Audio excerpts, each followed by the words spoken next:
E como o tema é geopolítica, eu queria entender primeiro o que é geopolítica, né? Porque o conceito de geopolítica, ele tem a ver com coisas geográficas misturados com política. O que é isso? Exato. O professor Roque já explicou muito isso, mas Sim, é legal para o claro. pessoal entender aqui. Ele fez uma explicação paulista, eu faço uma carioca, né? Tá bom, vamos lá. A gente dá uma ginga, faz um drible aqui, faz o gol o goleiro fazendo gol, né? Tipo o Valderrama. Então, a gente estuda geografia, tem a geografia física, você vai estudar, né? Os tipos de vegetações e tal, né? A geografia mais propriamente dita. Lembrando que geografia também tem uma etimologia interessante, né? Geo é terra, grafia vem de escrever, né? Então, geografia significa desenhar na terra, né? A gente poderia dizer assim, né? Então, geografia significa você separar os territórios e como esses territórios interagem uns com os outros, né? É claro que é muito diferente você pensar geografia antes de terem os países que tem hoje e pensar nos impérios antigos, né, civilizacionais como China e tal. Então a geografia, ela tem a geografia física, que é essa que a gente estuda no colégio, mas ela tem a geografia política, que a gente estuda no colégio também. Então a geopolítica é a geografia política, é como os recursos naturais, as terras e as rotas comerciais e marítimas, elas influenciam nesse jogo de poder entre as nações. Só que a grande questão é que não existe uma só linha da geopolítica. Existem várias linhas, né? Pelo menos 3 linhas. A gente tem uma linha clássica, né? Que é uma linha que pensa assim, os estados, os países, eles tomam decisões racionais baseado naquilo que é melhor para os seus interesses e para a sua proteção e para a sua população. Essa é a linha clássica da geopolítica. Tem uma linha que é a linha crítica ou estruturalista que vai dizer que não, que as decisões não são racionais porque o ser humano não é eminentemente racional nem tão previsível como a gente imaginava. Então essa linha ela é mais abundante na academia, nos estudos acadêmicos, do que nas análises geopolíticas do dia a dia que a gente vê. E tem uma linha mais contemporânea que é híbrida, né? Que ela mistura o clássico com esse estruturalista. Que ao mesmo tempo, uma hora ela vai abordar os países como sendo tomadores de decisões racionais, outra hora ela vai falar, não, mas existem vários outros elementos dentro de como os países tomam as suas decisões. Não existe só o Estado-nação, existem ONGs, existem grupos não governamentais, existem forças paralelas que atuam na sociedade. Então, foi daí que eu comecei a pensar sobre... Estou muito tempo já pensando nesse tema, né? Por isso que a gente propôs o tema de hoje, o fim da geopolítica. E eu me inspiro nesse tema, lembrando de um livro clássico da geopolítica, que é O Fim da História, do Francis Fukuyama, né? Que o título completo é O Fim da História e o Último Homem. Que ele é? É 1992. Pós-Guerra Fria? É pós-Guerra Fria, e Guerra Fria é um ponto... É o que ele defende, que com o término da Guerra Fria acabou a história. Porque, em que sentido? No sentido que a história... É claro que ele vai mais profundo, vou dar uma primeira explicação. Naquele momento, você tinha o mundo dividido entre Ocidente capitalista e o Oriente socialista. Então você tinha Estados Unidos e União Soviética. E a história, tá aí a capinha do livro ali, capinha meio tenebrosa, né, bem escurinha. A história, ela era movida por essa disputa ideológica. 2 modelos ideológicos, 2 modelos econômicos, ou seja, 2 modos de produção. Então você tinha um Ocidente capitalista, o Oriente socialista, modo de produção capitalista, modo de produção socialista. A história caminhava pela briga entre essas 2 ideologias. Essa fricção entre as 2 coisas criava a história. Criava a história, né? Os grandes... Ele não foi meio ingênuo, cara, de pensar que não ia aparecer outra coisa? Professor de Harvard, mas foi meio burro, né? Porque a China não dava sinais de que iria... Nessa época ainda era muito fraca, né? Ela era irrelevante. Não é nem essa ideia, porque a ideia dele é o seguinte, é que o melhor modelo era a democracia liberal. Então, segundo ele, as nações iriam tentar vários modelos diferentes e iam chegar por caminhos distintos à conclusão, a democracia liberal é o melhor mesmo. E isso seria um movimento que todo mundo ia seguir até a China. Porque ele achava que a China, também, inclusive, o regime ia cair, ia virar isso? Total, porque a gente tem que lembrar da doutrina Kissinger, né? Henry Kissinger foi um dos maiores, né, expoentes dessa diplomacia internacional. E o Kissinger, na época do presidente Nixon, ele montou uma ideia que era a seguinte... vamos frear o avanço da União Soviética fortalecendo a China. Então, nessa época, em 1992, a gente ainda está vivendo o resquício dessa doutrina Kissinger, que vê a China não como um concorrente, mas como um parceiro. Então, nesse cenário, a China está jogando mais a favor do que contra. Então, China não era vista nesse momento como um perigo, era vista como um apoio. Na verdade, o que o Trump está fazendo hoje, a galera está falando que é Kissinger invertido, né? Invertido. Ah, eles falam? Falam isso, né? Reverse Kissinger, né? Que os americanos citam. Por quê? Enquanto na época de Kissinger a ideia era fortalecer a China para fazer frente com a União Soviética, agora é o contrário, se aproximar da Rússia para fazer frente com a China, né? Então hoje o Trump tá amigão do Putin, tentando ali tirar a China de cena. Então Kissinger é invertido, né? Lembrando que Trump tinha um relacionamento muito bom com Henry Kissinger também, né?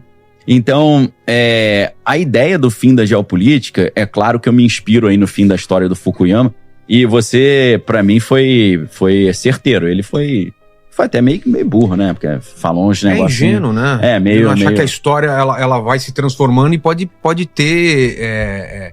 Nuances, né? Surpresas. Ele achava que o mundo ia ficando tudo meio morno assim, sem briga nem nada, porque todo mundo ia virar democracia liberal. E só que aí ele fala sobre o Último Homem, que é o subtítulo do livro, né? O próprio título, né? The End of History. Esse cara não escreveu mais nenhum livro fazendo bombando, continuando, cara, agora você me pegou, não me recordo. Depois dá uma busca no nome dele. Se ele falou, pessoal, vou ter que atualizar aqui. Vamos fazer um outro ficou agora. Meio chatinho. O recomeço da história, né? Com certeza. É claro que todo o pessoal progressista, né, a galera mais marxista, tinha ódio dele, né? Porque ele tava meio que celebrando o fim do comunismo e que isso ia resolver os problemas da humanidade. Então ele, apesar de ser um acadêmico ali da Universidade de Harvard, ele era muito mal visto na academia, né? A galera tinha nojo do Fukuyama. Mas assim, Fukuyama mandou uma bolada na trave terrível, né? Falou um monte de groselha, né? Se provou totalmente errado. Mas ele propõe essa ideia, né? O mundo, a história vive com base na tensão entre Estados Unidos e União Soviética. União Soviética sai de cena, o mundo fica meio sem graça, fica meio morno, né? Então, assim, o ponto que ele analisa ali é a queda do Muro de Berlim. A queda do Muro de Berlim teria sido o catalisador desse fim da história, porque é o sinal de que a União Soviética faliu, né? Eu não sei se a galera tem essa noção, que é uma história muito louca também, mas você pensa assim, Berlim é na Alemanha. O Muro de Berlim tá na Alemanha. O que isso tem a ver com a queda da União Soviética lá a Alemanha não fazia parte da União Soviética. Não fazia a Alemanha Ocidental, né? Agora a Alemanha Oriental fazia. Porque o que aconteceu? O mundo tá tudo conectado, né? Interligado. Não, a grande questão é a gente lembrar que, ao contrário talvez do senso comum, na Segunda Guerra Mundial, na Primeira também, né? Estados Unidos e e Rússia, né? Na época, União Soviética só a partir de 1917, eram aliados, né? Você vê ali, né, Stalin sentado junto com o presidente americano comemorando ali, junto com o Churchill, né? Mas no começo da Segunda Guerra Mundial, se eu não me engano, teve um acordo entre a Alemanha e o acordo Ribbentrop-Molotov, né? Que é o Pacto de Não Agressão. Que, aliás, a gente tem um programa com o Thiago Braga só sobre isso aí. Essa história é muito legal. Contando numa versão carioca, né? Estados Unidos... Porra, meu irmão! Os caras chegaram lá, meteram... Não, vou contar rapidamente só pra galera entender. Não, mas conta com sotaque carregado, que é engraçado. Quer que eu conte, Barra? Quero. É assim, que eu não tenho tanto sotaque, mas eu vou dar uma forçada na barra. Os Estados Unidos chegou pro Hitler e falou, meu irmão, a parada é o seguinte... Estados Unidos. Tô com um problema sério pra resolver aqui. Aí ele falou, meu irmão, olha só... Eu acho legal a história sendo contada assim, velho. É o tipo que... Aí eu... Meu irmão, tá de caô pra cima de mim? Que história é essa? Tá querendo me ajuda pra quê? Tu não gosta de mim, pô? Tu brigou comigo na Primeira Guerra Mundial, vai vir de onda agora? Acho que todos os acordos tinham que ser feitos por cariocas, cara. Pô, quase que eu falei... Eu tenho uma ideia de fazer um canal, cara, de história só contada assim. Por carioca. Muito bom. Tem gente que odeia, né? Mas tem gente que vai falar, finalmente eu aprendi história. Pode crer. Não, mas e aí? Tá. Aí, cara, Estados Unidos chegam pro Hitler e falam assim, cara, tô precisando da tua ajuda. Por quê? Tem um cara aí que eu acho nojento, tá crescendo muito, que é o tal do Stalin, com esse negócio de União Soviética. Vamos fazer uma parada? Se eu te der dinheiro, equipamento e treinamento, tu arrebenta esse cara pra mim? Ele falou, lógico, pode mandar. Então, assim, Hitler ele foi patrocinado por essa galera. Tem um artigo dos Estados Unidos, tem um artigo da revista, do jornal The Guardian, Vê se acha aí depois, ô Homer. Bota assim, The Guardian, né? Tô falando bem, carioca, The Guardian. Como é que é aquele treinador de futebol lá? Como é que é? Santana, Joel Santana. The Middle, The Não é Joel Santana? Abre aí, Homer, The Guardian. Jornal The Guardian. The Front of the Middle. Bota assim, Bush, Hitler, Power. Se você não achar, eu falo mais coisa. O título é assim, como Prescott Bush. Como Prescott Bush ajudou Hitler a chegar ao poder. Prescott Bush, que é pai do Buchão, vô do Buchinho, ele era senador americano que ajudou a esse pacto entre Estados Unidos e Alemanha para conter o avanço da União Soviética. Então mandaram dinheiro pra caramba, mandaram infraestrutura, várias empresas americanas botaram grana lá. Então a Alemanha ela foi patrocinada para fazer frente à União Soviética. Então, qual que foi a conversa? Adolfinho, meu garoto, vou te dar grana. Olha lá, ó. Tá tudo nesse artigo, tá? How Bush's grandfather helped Hitler's rise to power. Como é que o avô do Bush, avô do Buchinho, né? Pai do Buchão, que é o Prescott Bush, ajudou o Hitler a chegar ao poder. A ideia era simples. Meu irmão, eu vou te dar dinheiro, arma, não sei o quê, pra você conter o avanço da União Soviética na Europa. Aí ele falou, tá ótimo. Aí ele falou, partiu. Aí ele falou, vai lá, meu garoto, boa sorte. Quando o Hitler chegou na Rússia, em vez dele arrebentar com a Rússia, ele falou, não, vamos fazer melhor, vamos fazer um acordo aqui, um pacto de não agressão. Os Estados Unidos, pô, irmão, não foi pra isso que eu te patrocinei. Aí ele se volta contra o Ocidente, né? Foi o pacto, né, o Ribbentrop-Molotov, né? Tinha que ser esse nome, né? Coquetel de Molotov veio bravo depois. Então, a gente não pode esquecer que Estados Unidos e Rússia foram amigos na Primeira e na Segunda Guerra Mundial, estavam do mesmo lado. Então, quando termina a Segunda Guerra Mundial e o grande oponente era a Alemanha, a grande potência opositora ali, lembrando que o eixo era composto ali por Alemanha, Itália e Japão, quando a Alemanha é derrotada, os vencedores, nesse caso Estados Unidos e Rússia, dividem a capital, Berlim, entre eles. Aí você fala, mas peraí, Daniel, se Berlim tem só um muro assim, separando Berlim oriental de ocidental, é só tu contornar o muro. Então, o muro não era só uma linha reta, tipo esse muro que o Trump fez ali com o México. O que eles fizeram foi fazer um muro em volta da Berlim Oriental inteira. Então, os caras cercaram metade da capital. Imagina tu tá em São Paulo, meu irmão, e de repente a Zona Oeste toda é cercada por um muro, tu não consegue sair da Zona Oeste. Foi mais ou menos isso. De uma hora para outra surgiu um muro e aquela parte exclusiva da Alemanha ali era controlada pela União Soviética, né? Então isso é o Muro de Berlim. E o Muro de Berlim era como se fosse um exemplo da força soviética no Ocidente, né? Cara, então, as imagens desse muro aí são bizarras, né, cara? Cara, eu nunca vi, eu tive essa ideia agora.